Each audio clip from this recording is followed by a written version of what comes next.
যেহেতু আমরা এখানে দায়িত্ব নিয়ে ঠিক জায়গায় ময়লাটা ফেলে নাই, তো আমাকে তো এগুলো হচ্ছে কি ক্লিন করতে হবে। তো আমার সাথে যারা যারা এতক্ষণ কাজ করছেন সবাই কই, সবাই একটু ময়লা টোকান। এই যে দেখছেন দায়িত্বশীল মানুষ পেয়ে গেছি, যিনিও আমার সাথে এই যে বক্সগুলো কিন্তু কালেক্ট করতেছে, কালেক্ট করে এখানে দিচ্ছে, যাতে যাতে যেহেতু আমরা জায়গাটা নোংরা করছি, তো এই নোংরা যাতে না থাকে। সবাই সবার দেখেন খাওয়া দাওয়া করছে দায়িত্ব অনুযায়ী, আবার ময়লাগুলো দিয়ে যাচ্ছে।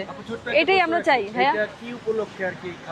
ভাইয়া কোনো উপলক্ষে না, আমি মানবিক কাজ করতে চাই সব সময়। তো আমার কাছে যেহেতু আপনার স্বাদ আছে, সাধ্য নাই, তারপর ইচ্ছা আছে, অর্থ নাই, তো অনেক মানুষজন আমাকে ডোনেট করে, যার কারণে আমি এই কাজগুলো করতে পারি। পাশাপাশি নিজে ছোট্টখাটো কিছু থাকে অনুদান, তো এটা কোনো নিজস্ব কারণ নাই। আমি বরাবর চাই মানুষকে সহযোগিতা করতে, ওই সহযোগিতার কথা চিন্তা ভাবনা করি আমার এই ছোট ছোট আয়োজনগুলো থাকে মানবিক কাজের।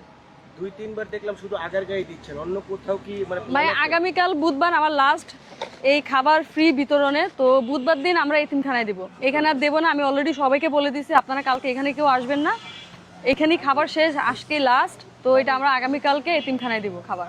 ধন্যবাদ।